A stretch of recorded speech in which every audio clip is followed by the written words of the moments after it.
अहिंसा प्रतिष्ठायां तत्सन्निधो वैरत्याजः।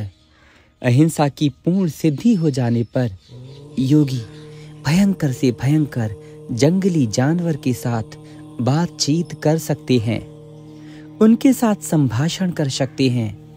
संसार का कोई भी जंतु उनको हानि नहीं पहुंचाता। श्री देवराह बाबा सरकार ऐसी ही पूर्ण अवस्था पर थे।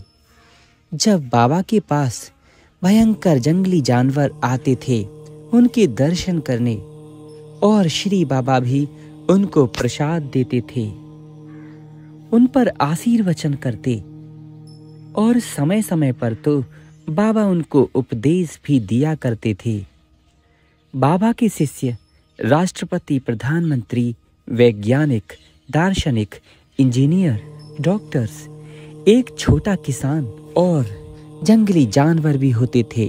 शेर, भालू, सियार, लोमड़ी, मगरमच्छ, ऐसी कई गाथाएं हैं जब बाबा ने जंगली जानवरों को भी दीक्षा दी है।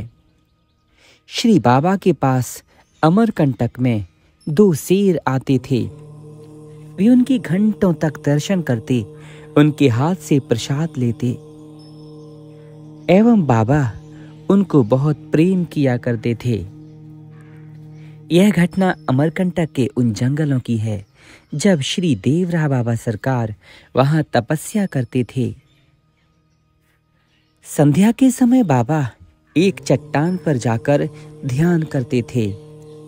बाबा की सेवा में उस समय 15-20 योगी रहते थे। वे बाबा की नित्य प्रति सेवा करते एवं बाबा से अष्टांग योग के गूढ़ रहस्यों को सीखा करते थे। संध्या का समय था।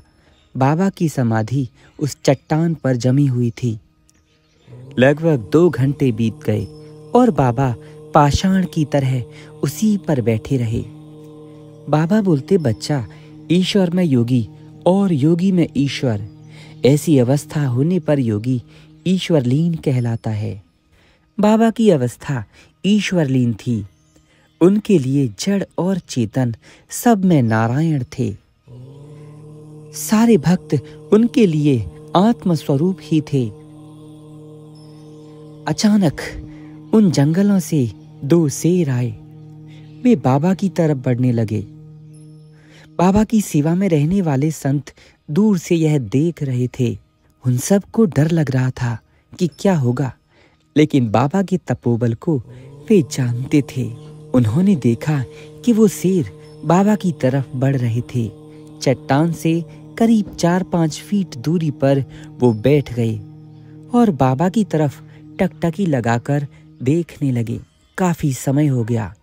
बाबा ने हरिओम तत्सत कहकर अपनी समाधि खोली। बाबा की दृष्टि उन सामने बैठे वनराज पर गई। बाबा चट्टान से उतरे और उन्हीं की तरफ बढ़ने लगे।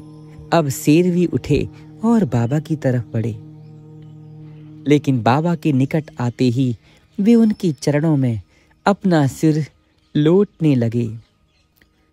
काफी देर तक उन्होंने विधिवत दंडवत प्रणाम किया। बाबा ने थपथपी लगाकर उन शेर को आशीर्वाद दिया और कहा, बच्चा, चलो, आज मैं तुम्हें दीक्षा देता हूँ। आज से तुम मेरे शिष्य हो। बाबा ने तकरीबन 2 घंटे तक उन्हें गीता के उपदेश सुनाए। वो शेर किसी बच्चे की तरह बाबा के उन उपदेशों को सुन रहे थे। जैसे कोई आज्ञाकारी शिष्य अपने गुरुदेव के वचन पूरी तरह सुनता है, ठीक वैसी ही एकाग्रता के साथ वे शेर बाबा की उन सभी बातों को आत्मसात कर रहे थे। बाबा का भाषण काफी देर तक चला और फिर बाबा ने उन्हें जाने की आज्ञा दी। बाबा ने कहा, बच्चा, अभी मैं कुछ दिन और इसी जंगल में हूँ, जाओ, अब फिर दर्शन करने आना। बाबा की बात सुनकर वे शेर फिर उठे। उन्होंने फिर से बाबा के चरणों में लोट लगा दी और प्रणाम किया। बाबा का ममतामयी वात्सल्य पाकर वे घने जंगलों की तरफ लौट गए। यह घटना अमरकंटक के जंगलों की है, जो बाबा के ही शिष्य द्वारा बताई गई है।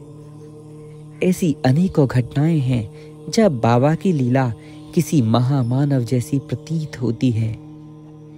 वे परम ब्रह्म स्वरूप ही थे, जो संत के रूप में आकर मनुष्यों को भक्ति, दया और योग का पाठ पढ़ा गए। आगे भी ऐसी गाथाएं आती रहेंगी। जय श्री राधे।